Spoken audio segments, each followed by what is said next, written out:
ఆధ్యాత్మిక జీవితంలో ఎందుకు పోగొట్టుకుంటాడు? పోగొట్టుకున్న దాన్ని తిరిగి పొందుకునేది ఎలా? ఒక వ్యక్తి ఏదైనా పోగొట్టుకోవటానికి కారణం అది ఆరోగ్యమే కావచ్చు, భక్తి జీవితమే కావచ్చు, ఆస్తే కావచ్చు, ఐశ్వర్యమే కావచ్చు, maybe what ever it maybe. ఒక ఆత్మీయుడు తన ఆధ్యాత్మిక జీవితంలో పోగొట్టుకోవటానికి రెండు కారణాలు. యోబు ఆరోగ్యం కోల్పోయాడు, ఆస్తి కోల్పోయాడు. దానికి కారణం దేవుని పరీక్ష ఎదుర్కొన్నాడు. మన జీవితంలో కూడా దేవుడు కొన్నిసార్లు మనలను పరీక్షిస్తాడు. ఆరోగ్యం దూరం చేసి, ఆస్తి దూరం చేసి, సుఖవంతమైన నెమ్మదైన జీవితాన్ని కొన్నిసార్లు దేవుడు తన చిత్తానుసారంగా దూరం చేసినప్పుడు నువ్వు ఎలా బ్రతుకుతావో నిన్ను పరీక్షించడానికి కొన్ని సందర్భాల్లో శ్రమల కొలిమిలో దేవుడు పుటం వేస్తాడు. అయితే ప్రతి సందర్భం దేవుని పరీక్ష అని అనటానికి వీల్లేదు. దావీదు ఇక్కడ కోల్పోవటానికి కారణం ఏంటంటే, దావీదు కొన్ని బుద్ధిహీనపు అడుగులు వేశాడు. దేవుని చిత్తానుసారం కానీ కొన్ని తప్పటడుగులు వేయటాన్ని బట్టి బహుదారుణంగా అత్యంత దయనీయమైన స్థితిలో దావీదు చిక్కుకున్నాడు. అది సెకండ్ సెషన్లో చెప్పాను. ఈ వాక్యం వింటున్న బిడ్డలరా, ఒక్కసారి మనసు పెట్టి ఈ మాట ఆలోచించండి. ఈరోజు మందిరానికి వచ్చిన నీ జీవితంలో నువ్వు పోగొట్టుకున్న దానిగా ఉన్నావా, పొందుకున్న దానిగా ఉన్నావా?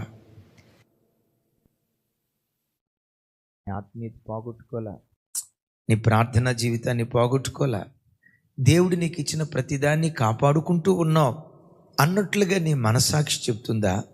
శకులకులు దావీదు సమస్తము కోల్పోయి రిక్తుడిగా కనపడినట్లు, అయ్యా ఒకప్పుడు నా ఆత్మీయత లేదయ్యా, ఒకప్పుడు నా ఆరోగ్యం లేదయ్యా, ఒకప్పుడు నా నెమ్మది ఈరోజు నా కుటుంబంలో లేదయ్యా, ఏదో పేరుకు బ్రతుకున్నాననే కానీ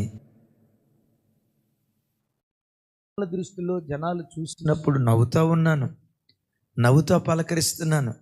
ఆ నవ్వు కూడా బలవంతంగా తెచ్చుకుంటున్నానయ్యా. పెదాల మీద నవ్వు ఉంది కానీ గుండెల్లో గుండెకోతయ్యా, గుండెల్లో దుఃఖం కాదు, దుఃఖ సముద్రం గూడుగట్టుకుందయ్యా అన్నట్లుగా. ఒకవేళ పోగొట్టుకున్న స్థితిలో ఈరోజు ప్రభు సన్నిధికి వచ్చావా? ఒక శుభవార్త. నీ బుద్ధిహీనతను బట్టి నువ్వు పోగొట్టుకున్నా, దేవుని పరీక్ష వల్ల నువ్వు పోగొట్టుకున్నా, నీవు ఆరాధించే నీ దేవుడు ఎవరో తెలుసా? పోగొట్టుకున్న దానికంటే శ్రేష్టమైన దాన్ని నీ ఒడిలో వేయటానికి దేవుడు సమర్థుడు. ఒక మార్గం మొయ్యబడితే అంతకంటే శ్రేష్టమైన మార్గాలు దేవుడు నీకు తెరవగలిగిన వాడు. పరిశుద్ధ గ్రంథమైన బైబిల్లో యెరికో పట్టణస్థులు ఇశ్రాయేలు ప్రవేశించకూడదని తలుపులు మూశారు. విచిత్రం ఏంటో తెలుసా? యెరికో పట్టణస్థులు తలుపులు మూస్తే దేవుడు ప్రాకారాలు తెరిచాడు. అంటే నీ జీవితంలో ఒక చిన్న అవకాశాన్ని పోగొట్టుకుంటే, పోగొట్టుకున్నానులే, ఇక నేను పొందుకోనిలే, తిరిగి సంపాదించుకోవటం దుర్లభం కల్లా అని అనుకోకు. నీవు ఆరాధించే నీ దేవుడు ఏం కోల్పోయి వచ్చినా, ఏం పోగొట్టుకొని వచ్చినా విశ్వసించు. నేను చెప్పినట్లుగా నువ్వు బ్రతకగలిగితే పోగొట్టుకున్న దానికంటే శ్రేష్టమైన దాన్ని నీ ఒడిలో దేవుడు వేయునుగాక. దావీదు కోల్పోయిన దానికంటే శ్రేష్టమైనది ఎలా పొందుకున్నాడు?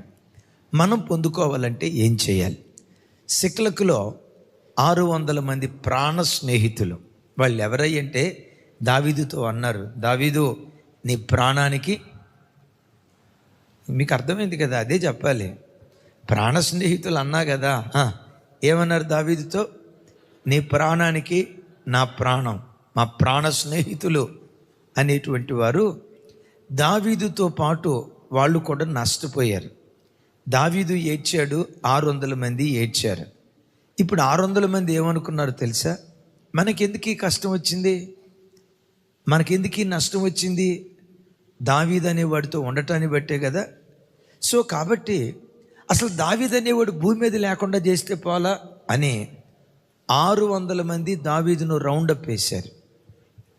రౌండప్ వేసి ఒక్కొక్కళ్ళు చేతితో రాళ్ళు పట్టుకొని ఆ రాళ్ళు రువ్వి దావీదును చంపాలని సిద్ధపడ్డారు.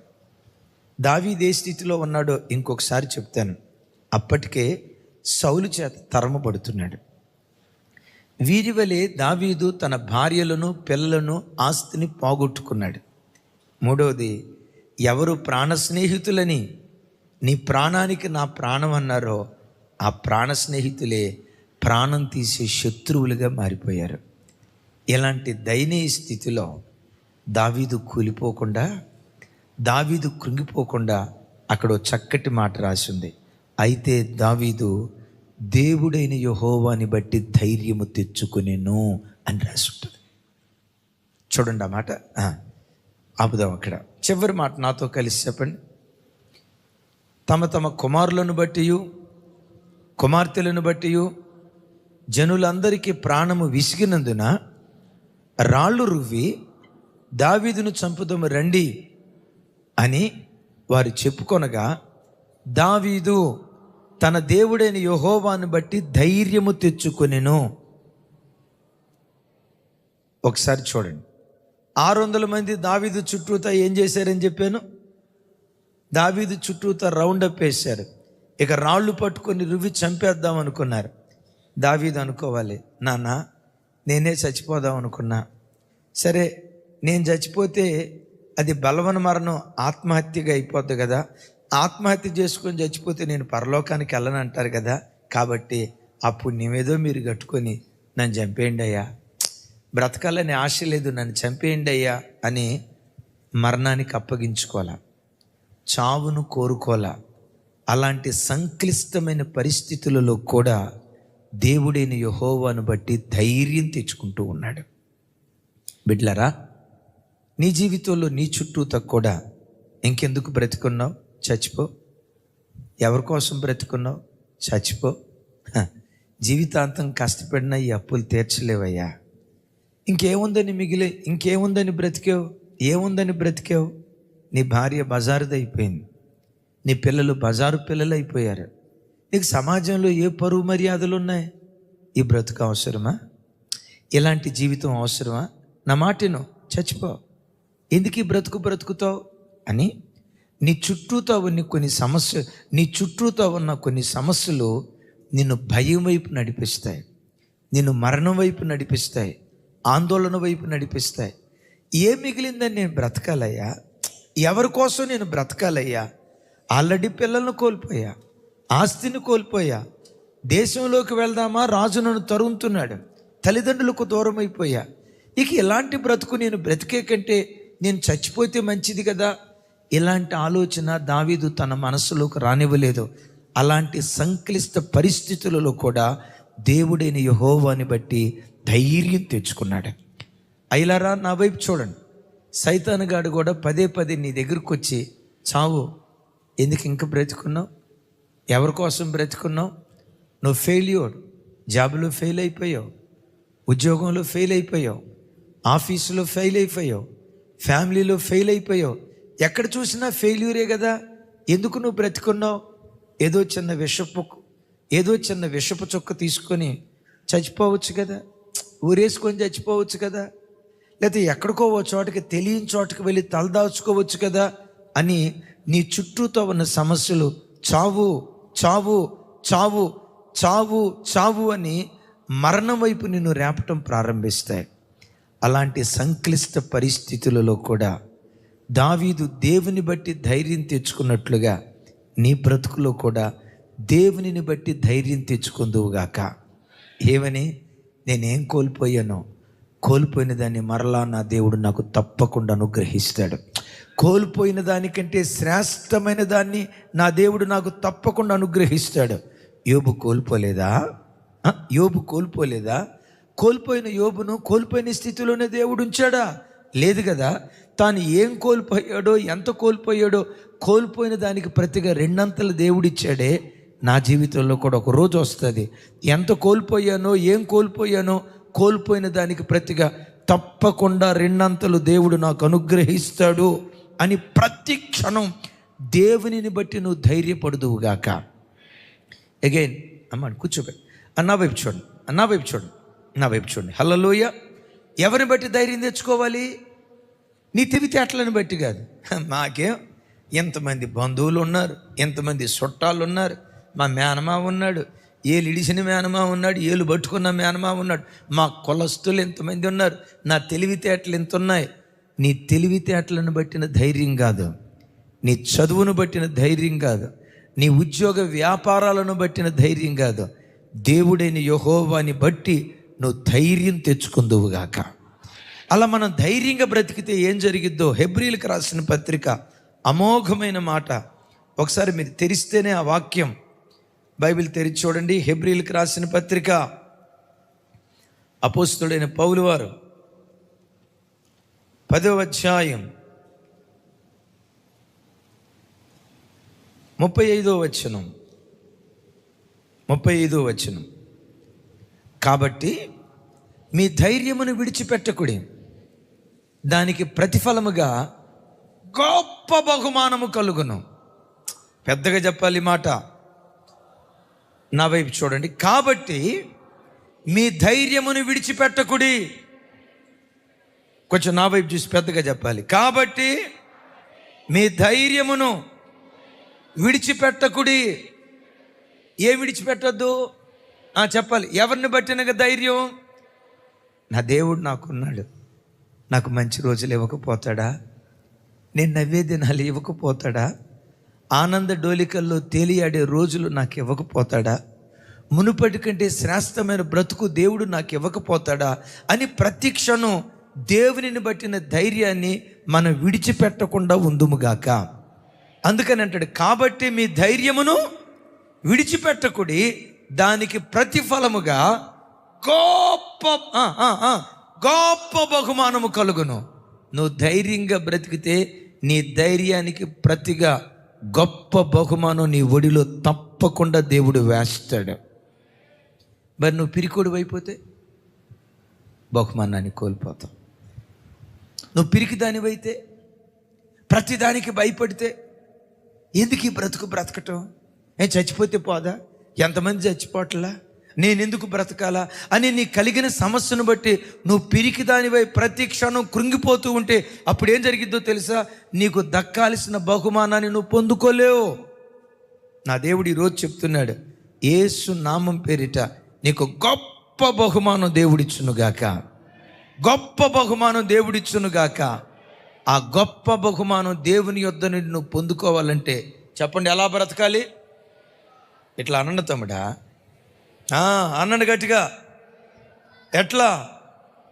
అప్పులు, అనారోగ్యం, కష్టపడి చదివితే ఉద్యోగం రాలా, వ్యాపారం అంతగా సాగట్లా, ఆర్థికంగా చితికిపోయావు, వచ్చిన డబ్బులన్నీ ఈఎంఐకే పోతున్నాయి. ధైర్యం అనేది భయం అన్నట్టు చెప్తున్నారు మీరు. నీ ధైర్యానికి ప్రతిగా గొప్ప బహుమానం ఇస్తాడు. మన లైవ్ చూసే కుటుంబం మంచి భక్తి కలిగిన బిడ్డలు, వాళ్ళ 3 సిస్టర్స్ బహుగా దేవుడు ఆశీర్వదించాడు. ఒక అమ్మాయి ఎస్బీఐలో మేనేజర్, సీనియర్ మేనేజర్గా గొప్ప ఉద్యోగం చేస్తుంది. తతిమ 2 చెల్లెళ్ళు సాఫ్ట్వేర్ ఇంజనీర్లుగా, ఒక అమ్మాయి హైదరాబాద్లో, ఇంకొక అమ్మాయి బెంగళూరులో, బహుగా దీవించబడిన బిడ్డలు. ఒకరోజు ఆ ఇంటికి వెళ్ళాం. ఆ బిడ్డలు ఎంతో సంతోషంగా, అన్నయ్య దేవుడు మమ్మల్ని పెంట కుప్పల మీద నుంచి లేవనెత్తాడు అన్నయ్య, ఒకప్పుడు రెక్కాడినా డొక్కాడని పేద పరిస్థితి అన్నయ్య, మాకు మొద్దన్నం ఎవరు పెడతారా అని ఎదురు చూసిన దినాలన్నయ్య, దేవుడు ఆశ్చర్యకరుడు అనే మాట బైబిల్లో చదివేమే కానీ మా జీవితంలో జరిగిందన్న. ఇది జరుగునా అని అనుకొనని భేకర కార్యాలు దేవుడు జరిగిస్తాడు అని బైబిల్లో చదివేమే కానీ ఆ కార్యం మా జీవితంలో జరిగిందన్నయ్య. పరిశోధింపజాలని మహాకార్యాలు చేస్తాడు అని బైబిల్లో రాసింది కదా, ఆ కార్యం మా జీవితంలో జరిగిందన్నయ్య. దేవుడు ఈరోజు మమ్మల్ని నిలవబెట్టిన ఈ స్థితిని చూసి ఇది కళ నిజమా, నిజ జీవితంలో జరుగుతుందా, మా కళలో జరుగుతుందా అని ఒక ఆశ్చర్యం, ఒక వింత, నిజంగా మా బ్రతికే ఒక ఆశ్చర్యం అయిపోయిందన్న అని చెప్తూ ఉంటే ఈలోపు చిన్నమ్మాయి వచ్చి అంటది, ఒకవైపు గుండెల నిండా సంతోషం ఉంది కానీ అన్నయ్య గుండెల్లో ఒకంత బాధ. మా అమ్మే గనక కొంతకాలం ఓర్చుకొని ఉంటే ఈ ఆశీర్వాదాన్ని కనులారా చూసేది కదా, మా నాన్న ప్రభువు నమ్ముకోకుండానే చనిపోయాడు. ప్రభువు నమ్ముకోకుండా చనిపోయిన కష్ట స్థితిలో మా అమ్మ ప్రభు దగ్గరికి వచ్చింది. మా అమ్మకు 3 ఆడపిల్లలు అన్నయ్య. ఈ 3 పెంచే విషయంలో మా తల్లి పడిన కష్టం, అనుభవించిన ఇబ్బంది ఇంత అంత కాదన్నయ్య. కుటుంబాన్ని కొంతకాలం సాకి ఒకానొక సందర్భంలో నా తల్లి జీవితం మీద విరక్తి చెంది, ఆ ఒంటరితనాన్ని బట్టి, ఒంటరిగా ఉండటాన్ని బట్టి కొంతమంది లోకస్తులు కొంటెగా చూసి కొన్ని రకాలుగా మానసికంగా నలిగిపోయింది అన్నయ్య. అప్పుడు మా అమ్మ ఈ పిల్లలు నేను సాకలేనని మా మేనమామకు అప్పగించి ఆత్మహత్య చేసుకొని చచ్చిపోయింది అన్నయ్య. ఆత్మహత్య చేసుకొని చచ్చిపోయింది అన్నయ్య. మా మేనమామే పేద స్థితిలో ఉన్నాడు అన్నయ్య. ఆయనకి పిల్లలు, ఆ పిల్లలకు ముద్దన్నం పెట్టి మాకు ముద్దన్నం పోసి, వాళ్ళకి గంజి పోసి మాకు గంజి పోసి కష్టాల్లో పెరిగామన్నయ్య. అయితే మా అమ్మ పిరికితనంతో చనిపోయింది, కానీ మేము ప్రభువును బట్టి ధైర్యంగా బ్రతికామన్నయ్య. ఈ దేవుడు నమ్మదగిన వాడు కదా, పెంట కుప్పల మీద నుండి పైకెత్తే దేవుడు కదా, శిథిలాలలో కూరుకుపోయిన బ్రతుకులను లేవనెత్తి శిఖరాల మీద కూర్చోబెట్టడానికి దేవుడు శక్తి కలిగిన వాడు కదా, ఇది జరుగునా అని అనుకొనని భీకర కార్యాలు జరిగించే దేవుడు కదా, అనాథలను అందలమెక్కించగలిగిన శక్తివంతుడైన దేవుడు కదా. ఏ రోజుకైనా మా కన్నీళ్లు ప్రభు తుడుస్తాడు, ఏ రోజుకైనా మా తలలు దేవుడు పైకెత్తుతాడు అన్న ధైర్యంతో బ్రతికేవన్నా. ఆ చెల్లి చెప్తుంది, మా ధైర్యాన్ని దేవుడు వమ్ము చేయలేదన్నా, ధైర్యాన్ని గట్టిగా పట్టుకున్నాము గనుకే గొప్ప బహుమానాన్ని దేవుడు మాకు ఇచ్చాడన్న. ఆ చిన్నమ్మాయి అంటది, మా తల్లి ఇంకొంచెం కాలం ఓర్చుకుంటే మా ఆశీర్వాదాన్ని కళ్ళతో చూసేది కదా. నా దేవుడు నన్ను మర్చిపోలేదు, నా పిల్లల్ని మర్చిపోలేదు, ఆనందంగా మా తల్లి ప్రభు దగ్గరికి వెళ్ళేదే కదా. నా ప్రభు బిడ్డలరా, ఆ బిడ్డలు చెప్తున్న మాట, అలాంటి పేద స్థితిలో కూడా మేము భయపడకుండా ధైర్యంగా దేవుని సన్నిధిలో బ్రతికాం. ఆ ధైర్యానికి దేవుడు గొప్ప బహుమానం ఇచ్చాడు. చప్పలు కొడుతూ స్తోత్రాలు చెప్దా. నా వైపు చూడండి. చెల్లి, తమ్ముడు, నీ చుట్టూతో ఎలాంటి స్థితిగతులు ఆవరించిన పిరికి దానిలాగా పారిపోకు. చచ్చిపోవాలన్న ఆలోచన రానివ్వకు. ఎందుకు ఈ బ్రతుకు, నా కర్మ, ఏం ఉద్ధరించానని అని నిన్ను కృంగ తీసుకుంటూ ఆలోచించుకో. ఏ నాటికైనా మంచి దినాలు తప్పకుండా దేవుడు నీకు అనుగ్రహిస్తాడు. కొంచెం గట్టిగా చెప్దాం. నా వ్యక్తిగతంగా రూతు చరిత్ర నాకు ఇన్స్పిరేషన్. రూతు ఎవరో తెలుసా? మోయాబు దేశంలో మెలెకు దేవత దగ్గర యాజకురాలు, అంటే ఒక మాటలో చెప్పాలంటే పాస్ట్రమ్ గారు. దేశంలో ఉన్న ప్రజలంతా ఈ తల్లి దగ్గరకు వచ్చేవాళ్ళు. అంటే దేశంలో పాస్ట్రమ్ గారు, దేశం అంతటికి ఆవిడ పాస్ట్రమ్ గారు. అంటే పెద్ద పాస్ట్రమ్ గారా, చిన్న పాస్ట్రమ్ గారా? ఒక మాటలో చెప్పాలంటే ఇంటర్నేషనల్ స్పీకర్ అనండి. ఏ స్పీకరు? నేషనల్ కాదు, ఇంటర్నేషనల్ స్పీకర్. ఆ తల్లికి అంత ఘనత. కానీ దేవుని వాక్యం దర్శించిన తర్వాత ఆ విగ్రహారాధన విడిచిపెట్టి నిజదేవుని దగ్గరికి వచ్చింది. నిజదేవుని దగ్గరికి వచ్చిన తర్వాత దేవుడే రెడ్ కార్పెట్ ఇలా నిజదేవుని వైపు తిరిగిన కొంతకాలం తర్వాత పెనిమిటి చనిపోయాడు. జనమని ఉంటారు, ఎందుకమ్మా ఆ దేవుడి దగ్గరికి వెళ్తే ఏం చేశాడమ్మా? నీ పెనిమిటిని బ్రతికించలేకపోయాడు కదా, రోగాన్ని బాగు చేయలేకపోయాడు కదా, ఎందుకు ఆ దేవుడు వదిలిపెట్టు? ఋతం ఏముందో తెలుసా? చావైనా బ్రతుకైనా ఈ దేవునితోనే, ఆఖరి శ్వాస వరకు ఆ దేవుని కొరకే నేను బ్రతుకుతా. ఆయన శరీర సంబంధమైన మేలు కొరకు ఆయన దగ్గరికి రాలేదు కదా. ఆయన నిజదేవుడు గనుక, ఆయన ఒక్కడే ఏకైక దేవుడు గనుక, ఆయన నిజమైన దేవుడు కనుక ఆయన దగ్గరికి నేను రాగలిగా. నో ఒకరోజు అత్తయ్య వచ్చింది, అమ్మా నేను బెత్లెహేంకి వెళ్తున్నాను, నువ్వు ఎక్కడే ఉండి ఒక పెళ్లి చేసుకోమా అని అన్నారు. రూత్ ఏమందో తెలుసా? అత్తయ్య ఇక్కడ ఉండమని నన్ను అనొద్దు. ఎందుకో తెలుసా?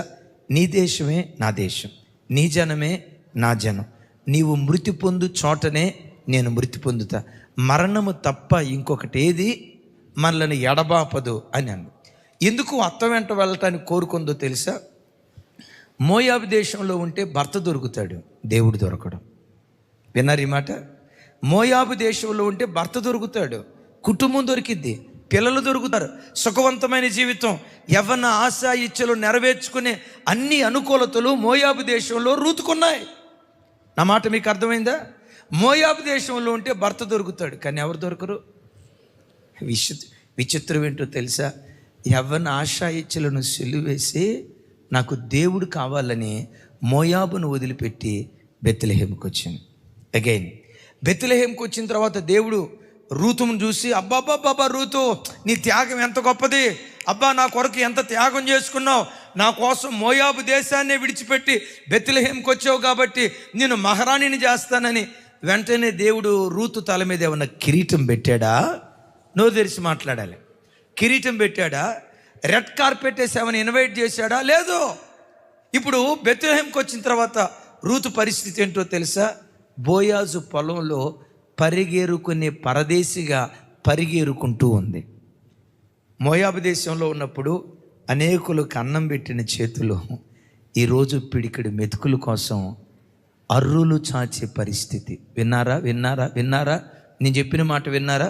మోయాబు దేశంలో ఉన్నప్పుడు అనేకులకు సహాయం చేసిన చేతులు, అనేకుల ఆకలి తీర్చిన చేతులు, ఈరోజు అవే చేతులు ముద్దన్నం కొరకు భిక్షాటన చేసే చేతులుగా మిగిలిపోయాయి.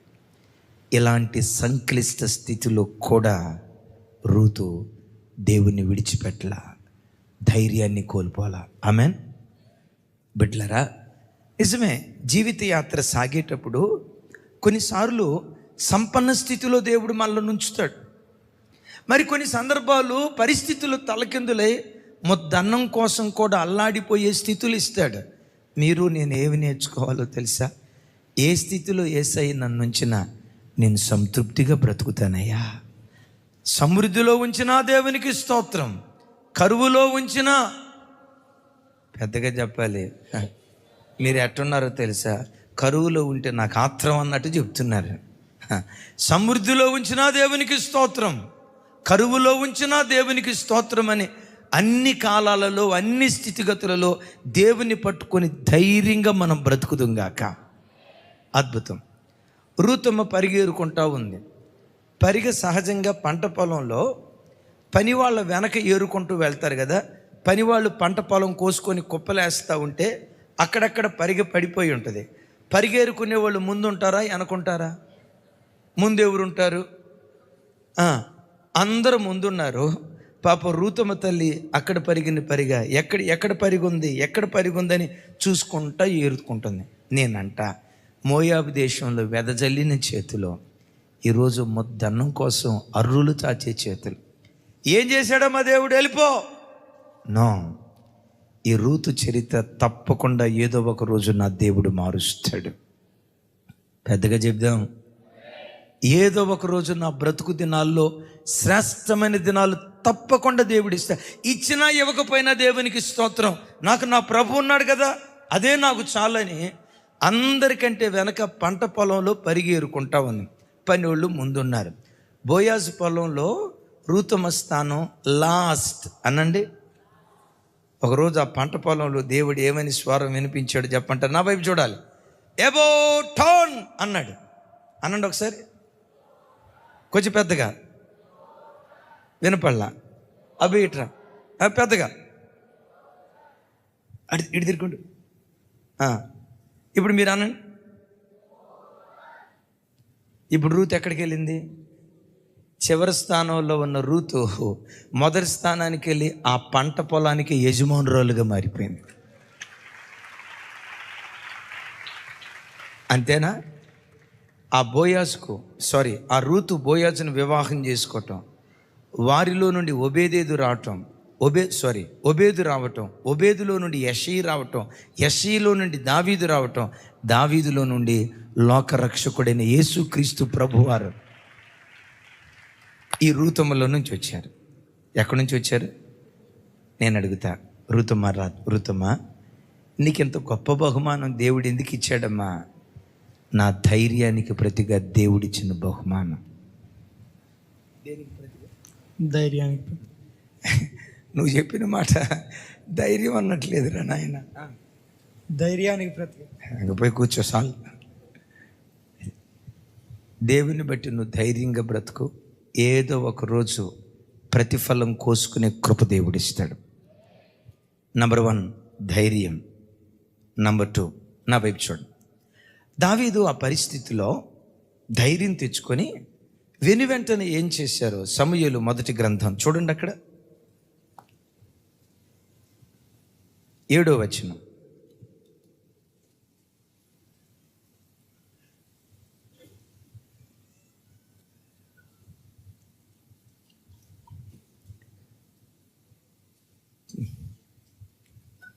చిన్న 30వ అధ్యాయం 7వ వచనం. పిమ్మట దావీదు ఏఫోదు తెమ్మని యాజకుడుగు అహీమెలెకు కుమారుడైన అబ్యాతారుతో చెప్పగా, అబ్యాతారు ఎఫోదును దావీదు నొద్దకు తీసుకుని వచ్చెను. నేను ఈ దండును తరిమిన ఎడల దాన్ని కలుసుకొందునా అని యెహోవా యొద్ద దావీదు విచారణ చేయగా, యెహోవా తరుము నిశ్చయముగా నీవు వారిని కలుసుకొని తప్పక నీ వారిని అందరినీ దక్కించుకుందువని సెలవిచ్చాను.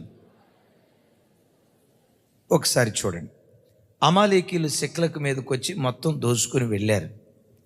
3 రోజుల తర్వాత దావీదు సిక్లగుకు వచ్చాడు. మొత్తం దోచుకొని వెళ్ళిపోయారు. ఏమండి, భార్యలు, పిల్లలు, యావదాస్తి వాళ్ళు దోచుకొని వెళ్ళిపోయిన తర్వాత దావీదు ఇక్కడ ఏం చేస్తున్నాడంటే, యాజకుడి దగ్గరికి వెళ్ళి, అయ్యా యాజకుడా, ఎఫోదు తీసుకురా, దేవుని దగ్గర విచారణ చేయి. ఇప్పుడు నేను వాళ్ళని తరిమితే వాళ్ళని కరుచుకుంటానా లేదా? నేను కోల్పోయింది తిరిగి పొందుకుంటానా లేదా? ఇప్పుడు నేను వెళ్ళొచ్చా వెళ్ళకూడదా అని దేవుని యొద్ద ఎఫోదు ద్వారా విచారణ చేస్తున్నాడు. అంటే దేవుని చిత్తం తెలుసుకుంటున్నాడు. ఆ ఎఫోదు ద్వారా దేవుడు తన చిత్తాన్ని బయలుపరిచాడు. నిశ్చయంగా నువ్వు బయలుదేరి వెళ్ళు, శత్రువులు నువ్వు పట్టుకుంటావు, నువ్వు కోల్పోయింది తిరిగి మరలా సంపాదించుకుంటావు, నిశ్చయముగా నువ్వు బయలుదేరి వెళ్ళు అని దేవుడు చెప్పాడు.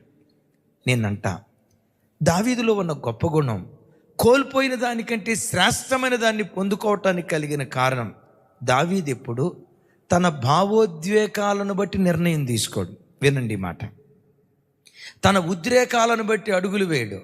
తను వేసే ప్రతి అడుగు దేవుని దగ్గర విచారణ చేసి, దేవా నేను ఈ మార్గం గుండా వెళ్ళొచ్చా వెళ్ళకూడదా, ఈ నిర్ణయం నేను తీసుకోవచ్చా తీసుకోకూడదా, దేవుని యొద్ద విచారణ చేసి దేవుని దగ్గర గైడెన్స్ పొందుకొని దేవుడు వెళ్ళమంటేనే తను వెళ్ళేవాడు.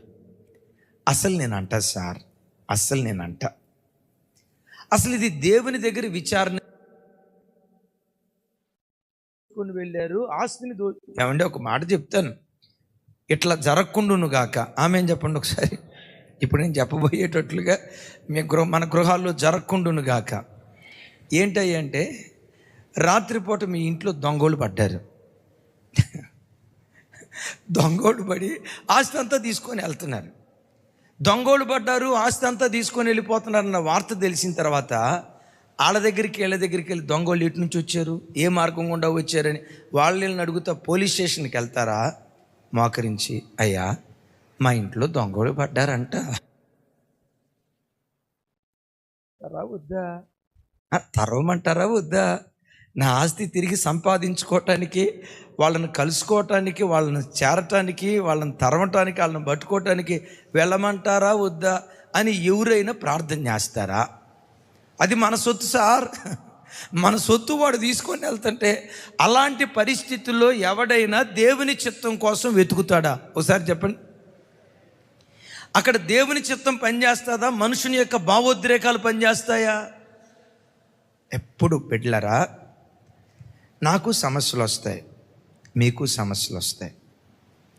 బ్రతుకు కాలమంతా ఈరోజు ఈ కష్టం, రేపు ఇంకొక కష్టం, ఈరోజు ఈ శ్రమ, రేపు ఇంకొక శ్రమ, ఈరోజు ఈ ఇబ్బంది, రేపు మరొక ఇబ్బంది వస్తుంది. అయితే ప్రతి పరిస్థితిలో ఒక నిర్ణయం తీసుకునేటప్పుడు మనుషులను సంప్రదించుకో. వినండి, బంధువులను సంప్రదించుకో. సెకండ్ సెషన్లో చెప్పాను, రక్త సంబంధికుల్ని పొరపాటును సంప్రదించుకో. ఎందుకో తెలుసా? రక్త సంబంధికులు కానీ, మనుషులు కానీ, శరీర సంబంధమైన వాళ్ళు కానీ ఉద్రేకపూర్వకమైన నిర్ణయాలు తీసుకుంటారు. ఎలాంటి సంక్లిష్ట పరిస్థితుల్లోనైనా దేవుని సన్నిధిలో మోకరించి, దేవా నేను ఇలా చేయాలనుకుంటున్నా, చేయమంటారా? ఇలా వెళ్ళాలనుకుంటున్నా, వెళ్ళమంటారా? వినండి, ఇలా వెళ్ళాలనుకుంటున్నా, వెళ్ళమంటారా అని దేవుని సన్నిధిలో నువ్వు ప్రార్థన చేయి. ఆయన సన్నిధిలో నువ్వు విచారణ చేస్తే, ప్రార్థన చేస్తే, ఈయన మాట్లాడకుండా మౌనంగా ఉండే మాయాస్వరూపి కాదు, తన ప్రజలతో ముఖాముఖిగా దేవుడు మాట్లాడతాడు. చప్పలు కొడితే సైకో స్తోత్రాలు చెప్పా. ఓ తమ్ముడు అంటాడు, అన్నయ్య మా ఇంట్లో చివరికి 150 రూపాయల సెల్ ఫోన్ ఛార్జర్ కొనేటప్పుడు కూడా దేవుని సన్నిధిలో ప్రార్థన చేసి దేవుని అడుగుతా, దేవా సెల్ ఫోన్ కొనమంటారా, షాప్కి వెళ్ళమంటారా, ఏ ఛార్జర్ కొనమంటారు, సెల్ ఫోన్ ఛార్జర్ కొరకు కూడా నేను ప్రార్థన చేస్తాను అన్నాడు ఒక తమ్ముడు. నేను చూసన్న భలే ఓడి అయ్యా కాబు, మరీ చెప్పొచ్చు కానీ అంత ఓవర్ చెప్పొద్దు అని పక్కంట ఆయన అంటున్నాడు. అరే మీకు ఓవర్ ఏమో కానన్నా, నేను సెల్ ఫోన్ ఛార్జర్ కొనేటప్పుడు కూడా దేవుని చిత్తం కనుక్కొని ప్రార్థనాపూర్వకంగా షాప్కి వెళ్తా. నేను అడిగా, ఎందుకు తమ్ముడా సెల్ ఫోన్ ఛార్జర్ కొనడానికి కూడా ఎందుకు ప్రార్థన చేసుకొని వెళ్తావు? ఆ తమ్ముడు ఒక ఫోటో చూపించాడు. ఒక ఇంట్లో ఆ తండ్రి సెల్ ఫోన్ ఛార్జింగ్ పెట్టి ఫోన్ అక్కడ పెట్టి వెళ్ళిపోయాడు, మంచం మీద ఫోన్ పెట్టి. ఆ చిన్న పిల్లోడు, సంవత్సరం పిల్లోడు ఆ మంచం మీద దొరిలాడుతూ మొత్తానికి ఆ ఛార్జర్ వైర్ తీసుకొని క్యాడ్బరీ చాక్లెట్ నవ్వినట్లుగా నవ్విలేడట. ఏమైపోయిందో, షార్ట్ సర్క్యూట్ అయిపోయింది. ఆ చిన్న బిడ్డకి ఉన్న పాటున 2 కళ్ళు పోయాయట. 2 కళ్ళు చూయించి అంటాడు, అన్నా సెల్ ఫోన్ ఛార్జర్ విషయమై దేవుని చిత్తం, దేవుని సన్నిధిలో ప్రార్థన చేయొచ్చా చేయొద్దా మీరు చెప్పండి. అక్కడున్న సేవకులందరూ తలదించారు. మీకు తెలుసా, బక్సింగయ్య గారు తల వెంట్రుకలు పెరిగినప్పుడు సహజంగా మనం ఎప్పుడు కటింగ్ చేయించుకుంటాం, జుట్టు పెరిగింది, వెంట్రుకలు చెవి మీదకి వచ్చాయి, జుట్టు పెరిగిన వెంటనే మంగళ షాప్కి వెళ్తాం. కానీ దైవజనుడు బక్సింగ్ గారు ఉన్నారు చూసారా, చివరికి కటింగ్ చేసే విషయంలో కూడా, దేవా మంగళ షాప్కి వెళ్ళమంటారా?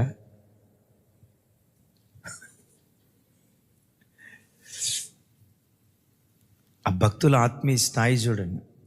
దేవా మంగళ షాప్కి వెళ్ళమంటారా, కటింగ్ చేసుకోమంటారా? ఇప్పుడు మనకు కొన్ని ఎట్లా ఉంటాయంటే, ఊరుకోండి అన్న మరి విచిత్రం కాకపోతే అన్నట్లుంటాయి. ఆ భక్తులు వేసే ప్రతి అడుగు దేవుని చిత్తాన్ని కనుక్కున్నారు. దేవుని చిత్తాన్ని కనుక్కుంటే ఏం జరిగిద్దో తెలుసా? బైబిల్లో ఒక అద్భుతమైన మాట, లోకము దాని ఆశలు గతించిపోతాయి కానీ దేవుని చిత్తమును జరిగించువాడు నిరంతరము నిలుస్తాడు.